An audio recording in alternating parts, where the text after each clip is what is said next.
This is the long roads to Gettysburg. It's part of the great campaigns of the American Civil War. It's an amalgamation of 3 gaming modules, and it's a special scenario that you have to download off the internet.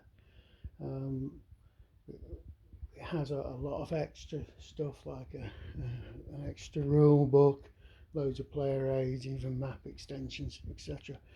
Now this is the situation at the end of turn 7, which is June the 15th. Now I did do a video a minute ago and I had to delete it because I realised I've made a pretty bad error, and that's because I've been using this movement play aid thing, which I thought was one that came with the long roads to Gettysburg. I don't think it is, because the CSA and USA strategic movement charts are the same, which is wrong.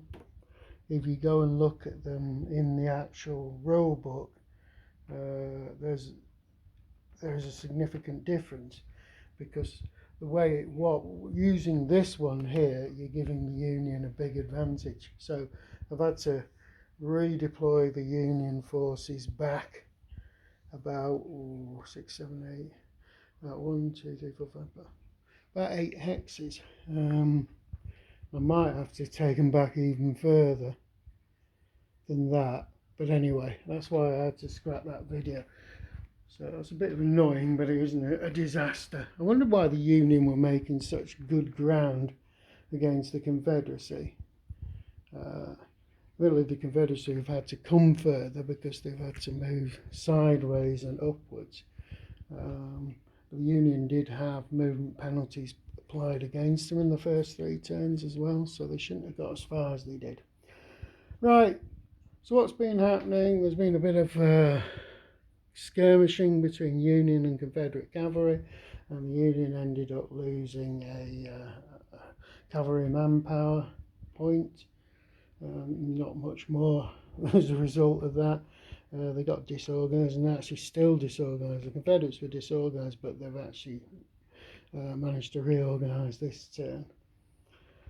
Mainly because I'd forgotten the Union were disorganised because they're in a force.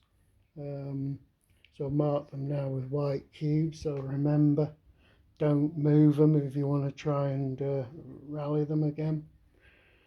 The rain has actually come due to a random event, so the bridges were out, but the Confederates were in a position here to actually throw a pontoon bridge across the Shenandoah.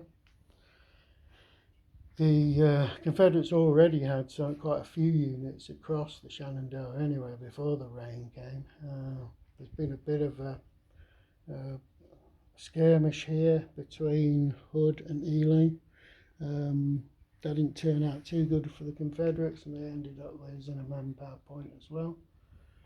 A couple of units inside the West Virginia area have decided to start fortifying with building breastworks. Anything else that's happened? Not really. That just about covers it all.